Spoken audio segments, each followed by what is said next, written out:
નમસ્તે બાળ દોસ્તો, આપ સૌનું સ્વાગત છે. હોમ લર્નિંગના કાર્યક્રમ દ્વારા આપણે નિયમિત રીતે મળીને ઘરે બેસીને પણ સરસ રીતે ભણી રહ્યા છીએ એ વાતનો આનંદ છે. બાળ દોસ્તો, આજે આપણે ધોરણ 3ની ગુજરાતી અને એનો એકમ નંબર 7 એક છલાંગે દરિયો કૂદો એમાં આપણે આગળ જોવાના છીએ, આગળ ભણવાના છીએ, એટલે કે નવી કેટલીક પ્રવૃત્તિઓ કરવાના છીએ. અગાઉ પણ આપણે જે પ્રવૃત્તિઓ કરી હતી એમાં તમને ખૂબ જ રસ પડ્યો હતો અને તમે એમાં પૂરતું ધ્યાન આપ્યું હતું અને વિવિધ પ્રવૃત્તિઓ સરસ રીતે કરી હતી. પણ દોસ્તો, આ એકમમાં આગળ વધતા પહેલાં મારે તમને કેટલીક જાણકારી આપવી છે, કેટલીક જાગૃતિની વાત કરવી છે. અને એ જાગૃતિની વાત એ છે કે અત્યારે કોરોના મહામારીની સ્થિતિમાં આપણે ખૂબ જ કાળજી લેવાની જરૂર છે. આપણે ઘરે બેસીને અત્યારે એટલે જ ભણી રહ્યા છીએ, તો તમારે કઈ કઈ કાળજી લેવાની છે એ પણ જરા યાદ કરી લઈએ. પહેલાં તો આપણે આપણું માસ્ક સરસ રીતે પહેરીએ, યોગ્ય રીતે પહેરીએ. બીજી વાત, આપણા હાથ વારંવાર સાબુથી ધોઈએ.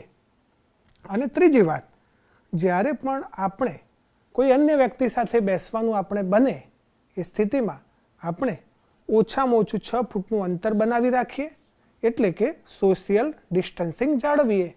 આટલું આપણે કરીશું તો આ મહામારીમાંથી જરૂર બચી શકીશું. યાદ રાખીએ, જ્યાં સુધી કોરોનાની દવા નહીં ત્યાં સુધી ઢીલાશ નહીં. તો બાળ દોસ્તો, હવે આજની જે પ્રવૃત્તિઓ આ એકમમાં કરવાની છે એ શરૂ કરીએ. તો સ્ક્રીન પર જોઈએ એક સરસ મજાની પ્રવૃત્તિ. પાના નંબર 111 પર આ પ્રવૃત્તિ આપવામાં આવી છે. અગાઉની જે પ્રવૃત્તિઓ કરી હતી એનાથી જરા જુદા પ્રકારની આ પ્રવૃત્તિ આપણે જોઈએ. આ પ્રસંગમાં આવતા 5 નવા શબ્દો શોધો. એ શબ્દનો ઉપયોગ કરીને તમારા શિક્ષક એક વાક્ય બનાવશે. તેના પરથી અર્થ સમજીને અર્થ લખો. પછી તે શબ્દનો ઉપયોગ કરી નવું વાક્ય લખો. દાખલા તરીકે, ખેદાન મેદાન કરવું તો બગાડી નાખવું. ખેદાન મેદાન કરવું એનો અર્થ થાય બગાડી નાખવું. હવે એનું વાક્ય જે બનાવ્યું છે આ રીતે છે. આ વર્ષે વાવાઝોડાને લીધે આખો વિસ્તાર ખેદાન મેદાન થઈ ગયો. તો બાળ દોસ્તો, તમે જોઈ શકો છો કે જે પ્રસંગ આપણે ગયા એપિસોડમાં સરસ રીતે વાંચ્યો હતો, તમે સાંભળ્યો હતો અને વાર્તા પણ એવી મજાની હતી કે તમને યાદ રહી ગઈ હશે.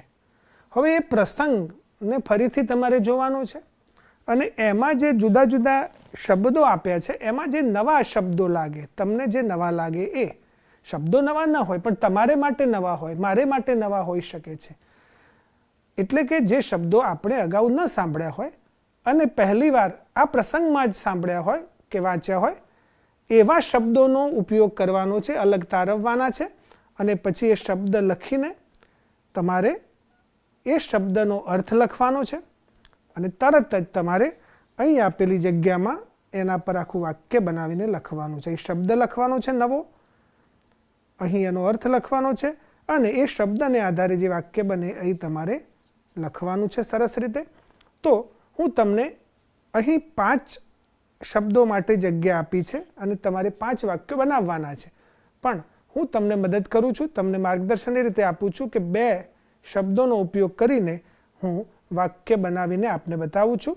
તો તમે અહીં ધ્યાન આપો. તો બાળ દોસ્તો, આ પ્રસંગ તો એવો મજાનો હતો. એમાં મને સરસ શબ્દ એક ગમી ગયો. એ શબ્દ કયો?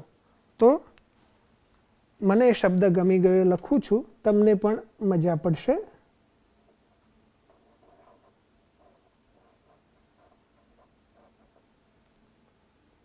એ શબ્દ છે પૂંછાસન. તમને આ શબ્દ ગમ્યો ને? પૂંછાસન એટલે પેલા હનુમાનજી, કોઈએ એમને આસન ના આપ્યું, રાવણે આસન આપવાની ના પાડી, બેઠક આપવાની ના પાડી, એટલે એમણે શું કર્યું? પોતાનું જે પૂંછડું હતું, પોતાની પૂંછડીને લાંબી કરી અને પીપળા જેવી આમ ઊંચી કરી અને પછી એના પર બેસી ગયા. તો એ શાનું આસન બન્યું? પૂંછડાનું. એટલે કે પૂંછડીનું આસન બન્યું. તો આપણે એનો અર્થ અહીં લખીએ.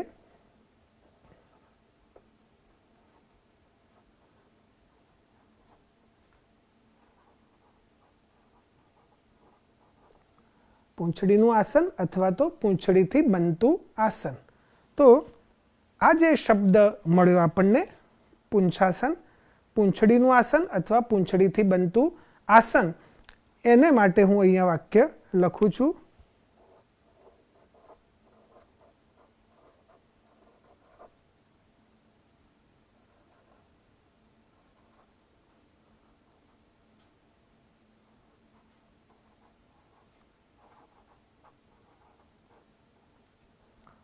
તમે વાક્ય વાંચી શકો છો, જોઈ શકો છો. હનુમાનજી પૂંછાસન પર બેઠા.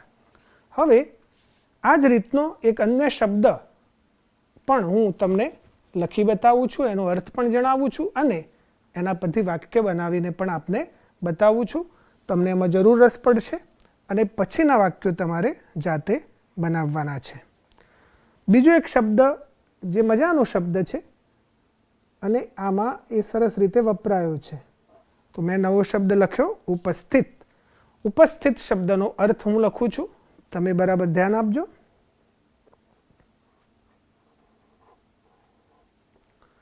ઉપસ્થિત એટલે હાજર. અત્યારે તમે બધા ટીવીની સામે ઉપસ્થિત છો, તમારા ઘરે ઉપસ્થિત છો. અત્યારે આપણે શાળામાં ઉપસ્થિત નથી, ઘરે ઉપસ્થિત છીએ એમ કહી શકાય. તો ઉપસ્થિત એટલે હાજર. હવે એનું વાક્ય પણ બનાવીએ.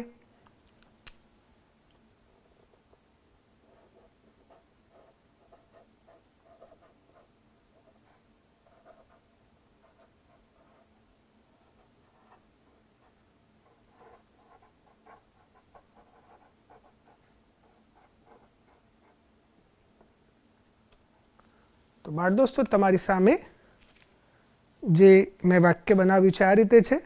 સભામાં મંત્રી પણ ઉપસ્થિત હતા. રાવણની સભા આપણે જોઈ હતી, તો એમાં મંત્રી એ હનુમાનને મદદ કરવાનો પ્રયત્ન પણ કર્યો હતો ને. પ્રસંગ યાદ છે ને તમને, કે એમને આસન આપો, આ તો દૂત છે અને દૂતનું અપમાન ન કરાય એવું મંત્રી બોલ્યા હતા. તો અહીં આપણે જોઈ શકીએ છીએ કે ઉપસ્થિત શબ્દનો અર્થ હાજર થાય. સભામાં મંત્રી પણ ઉપસ્થિત હતા એટલે કે સભામાં મંત્રી પણ હાજર હતા. બાકીના જે અહીંયા જે જગ્યા બાકીની આપી છે એમાં તમે આ પ્રસંગનો ઉપયોગ કરીને પ્રસંગને વાંચીને ફરીથી અને એમાંથી જે નવા શબ્દો તમને લાગે એ શબ્દો લખીને એનો અર્થ લખીને વાક્યનો પ્રયોગ જરૂર કરજો. તમને ખૂબ મજા પડશે. આપણે આ જે એકમ ભણી રહ્યા છીએ એ એકમ તો એવો મજાનો છે કે એમાં પ્રસંગો આવે છે, વાર્તા આવે છે, ગીત આવે છે, જુદી જુદી પ્રવૃત્તિ આવે છે અને એમાં રમત પણ આવે છે. તો હવેની જે પ્રવૃત્તિ છે એ તો ખરેખર રમત છે. રમત પણ એક પ્રકારે તો પ્રવૃત્તિ જ છે, કશું કરીએ એને પ્રવૃત્તિ કહેવાય. તો રમવું એ પણ એક પ્રવૃત્તિ છે. અને બાળકો માટે તો રમત એ સૌથી વધારે મજાની અને મહત્ત્વની પ્રવૃત્તિ છે. એટલે તમને રમત રમવાનું તો ગમશે. અહીં હવે પછીની જે પ્રવૃત્તિ છે, જે રમત છે, એને વિશે હું વાત કરું છું. સ્ક્રીન પર એ રમત કેવી રીતે રમવી એની માહિતી હું આપું છું. પરંતુ મિત્રો, અત્યારે આપણે ઘરે રહીને ભણી રહ્યા છીએ એ સ્થિતિમાં આ રમત રમી શકીએ એમ નથી. પરંતુ જ્યારે શાળાઓ શરૂ થશે ત્યારે સાથી મિત્રો સાથે તમારે આ રમત રમવાની છે. તો એ રમત કેવી રીતે રમાય એની સમજૂતી આપણે જોઈએ સ્ક્રીન પર. તો બાળ દોસ્તો, આ એકમની મેં વાત કરી કે આ એકમમાં ગાવાની એ મજા પડી ને રમવાની એ મજા પડે ને વાર્તા પણ મજાની આવી. પેલું ગીતડું તો પાછું વચ્ચે વચ્ચે આપણે યાદ કરીએ જ છીએ ને, લંકા તારી સળગી ગઈ. એ ગાવ છો કે નહીં? એ ગાતા રહેવાનું છે આપણે. એ ગીત તો વારંવાર ગાવાનું છે અને એ ગીતનો આનંદ લેતા રહેવાનું છે. અને હજુ પણ આપણે બીજું ગીત પણ ગાવાનું તો થવાનું છે. એટલે તમે એ પ્રવૃત્તિ તો ચાલુ જ રાખજો અને સાથે ગાવાની પણ મજા પડે ભાઈ બહેનની સાથે કે લંકા તારી સળગી ગઈ, પૂંછડી મારી સાજી રહી, તેલ પણ તારું ગાબા તારા, દિવાસળી પણ તારી ગઈ, દિવાસળી પણ તારી ગઈ, લંકા તારી સળગી ગઈ. તો આ રીતે ગાતા રહેવાનું છે. અને હવે જે રમતની મેં વાત કરી એ રમો છોટા હનુમાન. તો છોટા હનુમાન એ આ રમતનું નામ છે. આ પાઠમાં તો હનુમાનજી વારંવાર આવે છે. તો આ છોટા હનુમાન કેવી રીતે રમાય એની સમજૂતી હું આપું છું. એક મેદાનમાં 8-10 ફૂટ લાંબી લીટી દોરો. એ લીટી પર એક સાથે 4-5 મિત્રો ઊભા રહો. એક લીટી દોરવાની છે 8 કે 10 ફૂટ લાંબી, 9 ફૂટ પણ ચાલે. પછી એમાં તમારે 4 કે 5 મિત્રોને ઊભા રહેવાનું છે. બંને પગ એવી રીતે ભેગા રાખો કે જેથી બંને પગ એકબીજાને સ્પર્શેલા હોય. એટલે આપણા પગ છે અડાડીને રાખવાના છે એકદમ, એ રીતે ઊભા રહેવાનું છે. હવે તમારા શિક્ષક પૂછશે, લંકામાં તો જાશે કોણ? શું પૂછશે? લંકામાં તો જાશે કોણ? 5 મિત્રો એક સાથે બોલશે, અમે જશું ભાઈ, અમે જશું, અમે જશું ભાઈ, અમે જશું, એમ બોલવાનું છે. પછી શિક્ષક તમારા બોલશે, ફતેહ કરો ભાઈ, ફતેહ કરો, ફતેહ કરો ભાઈ, ફતેહ કરો. શિક્ષક આવું બોલે ત્યારે બધા મિત્રો એક સાથે કૂદશે. જે સૌથી વધુ લાંબુ કૂદ્યા હોય, એટલે જેણે વધારે ઊંચો કૂદકો માર્યો હોય તેવા વિદ્યાર્થી અલગ ઊભા રહેશે. આમ વર્ગના બધા વિદ્યાર્થીઓને 4-5ના જૂથમાં રમાડી દરેક જૂથના વિજેતા નક્કી થશે. ત્યારબાદ દરેક જૂથના વિજેતાઓનું એક જૂથ બનશે. આ જૂથ પણ આવી જ રમત રમશે. એટલે 4-5 વિદ્યાર્થીઓમાંથી જે સૌથી વધારે કૂદે એ અલગ તારવતા જવાનું છે, અને એ વિજેતાઓ બધા થયા હોય એનું એક જૂથ છેલ્લે એ પણ આ જ રીતે લાંબી લીટી પર ઊભા રહીને કૂદકા લગાવશે. આ વખતે આ વિજેતાનું જૂથ સમૂહમાં બોલશે, લંકામાં તો જાશે કોણ? લંકામાં તો જાશે કોણ? ત્યારે વર્ગના બીજા બધા વિદ્યાર્થીઓ એક સાથે બોલશે, તમે જશો ભાઈ, તમે જશો, તમે જશો ભાઈ, તમે જશો. આ જૂથ પણ એક સાથે કૂદશે. જે વિદ્યાર્થી સૌથી લાંબુ કૂદે તેનો કૂદકો હનુમાન કૂદકો કહેવાશે. કેવો કૂદકો? હનુમાન કૂદકો કહેવાશે. એક જૂથના વિજેતા 4 ફૂટ કૂદે છે, એ જ જૂથના બીજા વિદ્યાર્થી 3.5 ફૂટ કૂદે છે. ત્યારબાદ બીજું જૂથ આવે છે, તેના વિજેતા 3 ફૂટ કૂદે છે. આવું થાય ત્યારે વિજેતા જૂથમાં કોને કોને રાખવો જોઈએ તેની ચર્ચા તમારા શિક્ષક સાથે કરો. એટલે છોટા હનુમાન એક નક્કી થશે, કોઈ છોટા હનુમાન. તો આ તો મજાની પ્રવૃત્તિ છે, પરંતુ મેં હમણાં કહ્યું એમ અત્યારે આ રમવાનું નથી. આપણે જ્યારે શાળાઓ શરૂ થાય, તમે શાળામાં જાઓ ત્યારે તમારા વર્ગના વિદ્યાર્થીઓ સાથે તમારા શિક્ષકશ્રી તમને અચૂક આ રમત રમાડશે. તો બાળ દોસ્તો, હનુમાન કૂદકો તો તમારે લગાવવાનો છે એવું મેં કહ્યું, પણ ક્યારે? શાળા શરૂ થાય અને વર્ગના વિદ્યાર્થી મિત્રો સાથે તમારા શિક્ષક મિત્ર તમને આ રમત જરૂર રમાડશે. હવે ફરી પાછી લખવાની એક સરસ મજાની પ્રવૃત્તિ આપણે કરવી છે. તો તૈયાર થઈ જઈએ એક સરસ મજાની લેખનને લગતી પ્રવૃત્તિ કરવા. નીચે 2 શબ્દો આપ્યા છે. આ બંને શબ્દ પૈકી એકનો ઉપયોગ કરીને પહેલાં એક વાક્ય બનાવો, ત્યારબાદ બંને શબ્દોનો ઉપયોગ કરીને એક વાક્ય બનાવો. ઉદાહરણ તરીકે નદી, ઊંડી, અહીં 2 શબ્દો આપ્યા છે. આ બંને શબ્દોને આપણે વાક્યમાં એનો પ્રયોગ કરવાનો છે, પરંતુ પહેલાં એક વાક્યમાં એક જ શબ્દનો ઉપયોગ કરવાનો છે. પછી બીજા વાક્યમાં આ બંને શબ્દો, જેમ કે આ નદી છે તો એક વાક્યમાં નદી આવે, બીજું વાક્ય એવું બનાવવાનું કે એમાં નદી શબ્દ પણ આવે, ઊંડી શબ્દ પણ આવે. જેમ કે ઉદાહરણ જોઈએ આપણે, અમે નદીમાં નાહ્યા, અમે નદીમાં નાહ્યા. અમે ઊંડી નદીમાં નાહ્યા, એટલે ઊંડી શબ્દ પણ આવ્યો, નદી શબ્દ પણ આવ્યો. અમે ઊંડી નદીમાં નાહ્યા. તો અહીં તમારી સામે 7 જેટલા શબ્દો, એટલે આમ તો 14 શબ્દો છે, પણ તમારે 7 વાક્યો બનાવવાના છે, અને આમ તમારે 14 વાક્યો બનશે કુલ. એટલે એ વાક્યો આપણે કેવી રીતે બનાવવાના છે તે જોઈએ. એક શબ્દ છે તળાવ અને બીજો શબ્દ છે ઊંડું. એક શબ્દ છે તળાવ, બીજો શબ્દ છે ઊંડું. એક વાક્ય બનાવીએ.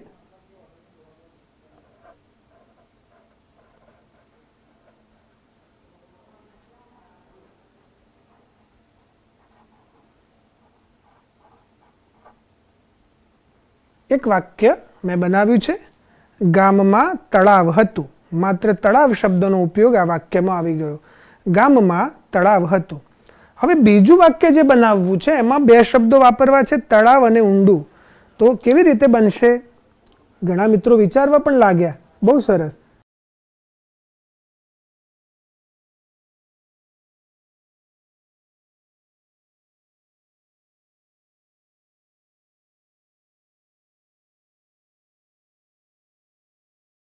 હવે આ વાક્યો બંને વાંચીએ આપણે. ગામમાં તળાવ હતું, ગામમાં ઊંડું તળાવ હતું. અહીં તળાવ શબ્દ આવ્યો, અહીં ઊંડું શબ્દ પણ આવ્યો અને તળાવ શબ્દ પણ આવ્યો. તો આ તમે આ રીતની જે પ્રવૃત્તિ કરીશું એટલે આપણને વાક્ય બનાવવાની મજા પડશે, આનંદ આવશે. હવે આપણે 5મા નંબરની જે પ્રવૃત્તિ છે, પેટા પ્રવૃત્તિ, એ જોઈએ. એમાં એક શબ્દ છે લાંબો અને બીજો શબ્દ છે ખૂબ. હવે અહીં એક શબ્દ વાપરવાનો છે લાંબો. પહેલા વાક્યમાં માત્ર લાંબો શબ્દ વાપરવાનો છે અને બીજા વાક્યમાં લાંબો અને ખૂબ આ બંને શબ્દો આવી જાય એ રીતનું વાક્ય આપણે બનાવવાનું છે. તો હું એક વાક્ય તમારી સામે મૂકું છું.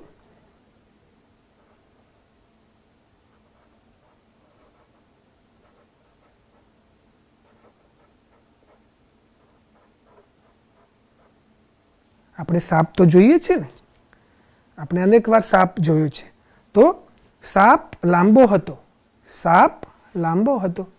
હવે બીજું જે વાક્ય બનાવવું છે એમાં ખૂબ શબ્દ પણ આપણે વાપરવો છે. તો આ જ વાક્યને આધારે આપણે કેવી રીતે બનાવીશું?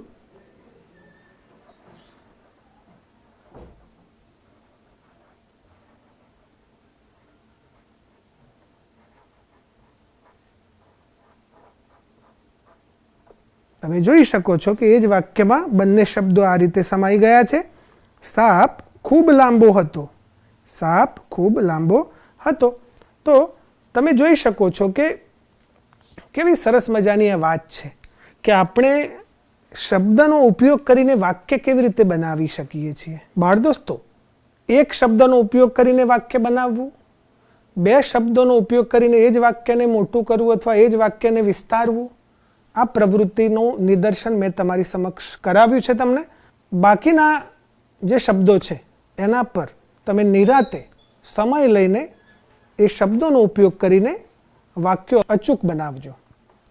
તમને એમાં મજા પડશે, સાથે સાથે તમને ખબર પડશે કે કેવી રીતે શબ્દ પરથી વાક્ય બનતા હોય છે. આપણે પોતે પણ વિચારીને જ્યારે કશુંક બોલીએ છીએ, કશુંક લખીએ છીએ, ત્યારે આપણે શું કરીએ છીએ?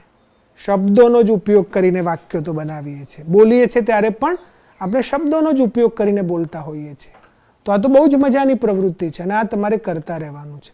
પણ હવે જે પ્રવૃત્તિ છે એ તો ગાવાની પ્રવૃત્તિ છે. એક સરસ મજાનું ગીત આપણે ગાવાનું છે. આ ગીત અગાઉ ગીત ગાયા હતા એનાથી જુદું છે, નવું ગીત છે. પણ શક્ય છે કે તમે ક્યાંક સાંભળ્યું પણ હોય, શાળામાં સાંભળ્યું હોય, મમ્મી કે પપ્પાના મુખે પણ તમે સાંભળ્યું હોય એમ બને. તો આપણે સાંભળીએ એક સરસ મજાનું ગીત. હનુમાનજી હનુમાનજી દેજો સંદેશો મારા રામને, હનુમાનજી દેજો સંદેશો મારા રામને, આટલું કહેજો મારા રામને, આટલું કહેજો મારા રામને, હનુમાનજી દેજો સંદેશો મારા રામને, હનુમાનજી દેજો સંદેશો મારા રામને. અશોક વનમાં ઝૂરી રહી છું, અશોક વનમાં ઝૂરી રહી છું, રામના વિયોગની વેદના સહું છું, રામના વિયોગની વેદના સહું છું, વહેલા મોકલજો મારા રામને, વહેલા મોકલજો મારા રામને, હનુમાનજી દેજો સંદેશો મારા રામને, હનુમાનજી દેજો સંદેશો મારા રામને. લંકાની નગરી તો સોને મઢેલી, લંકાની નગરી તો સોને મઢેલી, રાક્ષસોની ભૂમિ તો દગાથી ભરેલી, રાક્ષસોની ભૂમિ છે દગા ભરેલી. એવું કહેજો મારા રામને, એવું કહેજો મારા રામને, હનુમાનજી દેજો સંદેશો મારા રામને, હનુમાનજી દેજો સંદેશો મારા રામને. લંકાની નગરીનો રાજા રાવણ છે, લંકાની નગરીનો રાજા રાવણ છે. 10 એના મસ્તકને 20 એના હાથ છે, 10 એના મસ્તકને 20 એના હાથ છે. ચેતાવી દેજો મારા રામને, ચેતાવી દેજો મારા રામને, હનુમાનજી દેજો સંદેશો મારા રામને, હનુમાનજી દેજો સંદેશો મારા રામને. બાળ દોસ્તો, સરસ મજાનું ગીત માણ્યું. તમે ક્યાંક ને ક્યાંક તો સાંભળ્યું હશે. ઘણા મિત્રોએ આજે સાંભળ્યું હોય એમ પણ બને, પણ ગીત તો મજાનું હતું. પણ આ ગીતને લગતી એક સરસ મજાની પ્રવૃત્તિ પણ આપણે જોવી છે. તો જોઈએ એક સરસ મજાની પ્રવૃત્તિ. બાળ દોસ્તો, મેં કહ્યું એમ જે આપણે ગીત માણ્યું, હનુમાનજી દેજો સંદેશો મારા રામને, એ ગીતને અનુલક્ષીને જ આ પ્રવૃત્તિ છે, એટલે તમને તો બહુ મજા પડશે. ગીતમાં આવતા શબ્દોને નીચેના કોઠામાં લખો. હવે અહીં 3 પ્રકારની વાત છે: માણસનું નામ, સ્થળ અને ક્રિયા. હવે તમને માત્ર એક પ્રવૃત્તિ હું કરી બતાવું છું અને બાકીનું તમારે કરવાનું છે. અને તમારે જાતે એ કવિતાને ફરીથી માણીને એમાંથી આ શબ્દો અને જે કંઈ માગ્યું છે શોધીને તમે લખશો. તમને મજા પડશે. સારા અક્ષરે જરૂર લખજો. માણસનું નામ તો હું એક લખું છું, રામ. રામ એ માણસનું નામ છે. બીજા પણ માણસોના નામ આ ગીતમાં છે, તમારે અહીંયા લખવાના છે. સ્થળ, હવે સ્થળ જે છે એ હું લખું છું અહીંયા, તમારે બીજા સ્થળ જાતે લખવા પડશે. હું એક સ્થળનું નામ લખ્યું, લંકા. તો લંકા એક સ્થળ છે. બીજા સ્થળો અંદર આપેલા છે. 2 સ્થળો તો મળી જ જશે તમને, પણ તમારે એ શોધીને લખવાના છે. હવે ક્રિયા એટલે કશુંક થયું હોય એવી વાત હોય, એ ક્રિયા કહેવાય. તો અહીંયા વારંવાર ક્રિયાઓનો ઉલ્લેખ તો છે આ ગીતમાં. તમે ગાયા છો, સાંભળ્યું પણ છે. હું ગાયો, તમે સાંભળ્યું છે. અને ક્રિયાઓ પણ એમાં મેં કહ્યું એમ વારંવાર આવે છે. તો એક ક્રિયા વિશે હું લખું છું,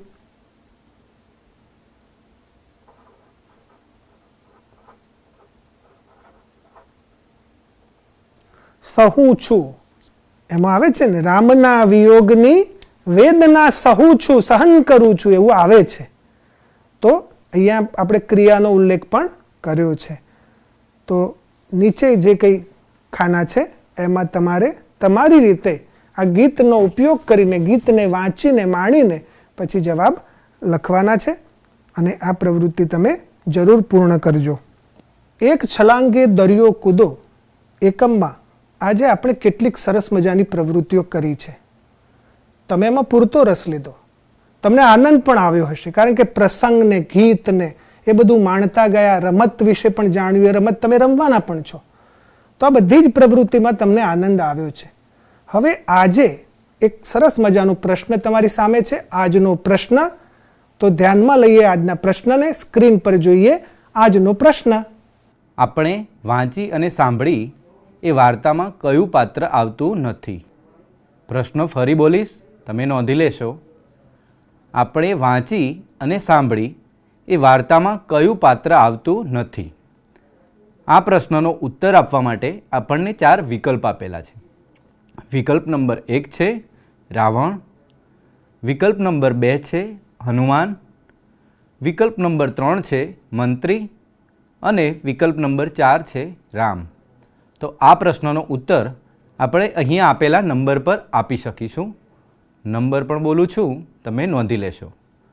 નંબર છે 6, 3, 5, 7, 3994330. તો આપણે આ પ્રશ્નનો ઉત્તર આ નંબર પર આપીશું. આભાર.